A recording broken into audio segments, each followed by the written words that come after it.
Day 3 of Salalah trip. காலையிலேயே breakfast எல்லாம் சாப்பிட்டுட்டு தான் சைட் சீயிங் கிளம்பியிருந்தோம். இந்த சலாலாவில் நிறைய இந்தியன் ரெஸ்டாரண்ட்ஸ் இருக்குது. ஊடிபீஸ், தோப்பாஸ், அதுக்கப்புறம் அன்னபூர்ணா, இதெல்லாமே இருக்குது.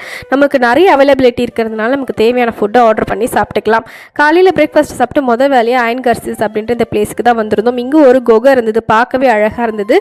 தண்ணி எதுவும் இல்லை, இருந்தாலும் பிளேஸ் பார்க்குறதுக்கு அழகாக இருந்தது. நெக்ஸ்ட்டு போகிற வழியில் பார்த்திங்கன்னா அங்கே ஒரு சாய் ஷாப் இருந்தது. ஸ்டாப் பண்ணிவிட்டு எல்லாருமே டீ குடித்தோம். தந்தூரி டீ தான் கிடச்சிது. அது குடிச்சிட்டு அதுக்கப்புறம் மர்னிஃப் கேவ் போயிருந்தோம்.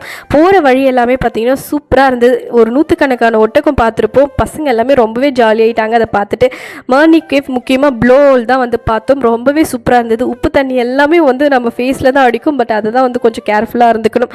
அதுக்கப்புறம் ஈவினிங் போல் கிளம்பியாச்சு. அங்கே போகிற வழியில் ஒரு ஓமானி ஷாப்பில் அல்வா வாங்கலாம் அப்படின்னு யோசிச்சு இறங்கும்போது இந்த லோக்கல் மார்க்கெட் பார்த்தா பார்க்கவே சூப்பராக இருந்தது. அதுக்கப்புறம் மறுநாள் பார்த்திங்கன்னா இயர்லி மார்னிங் போலவே ஃப்ளைட் எங்களுக்கு, அதனால் ரிட்டன் துபாய் வந்தாச்சு.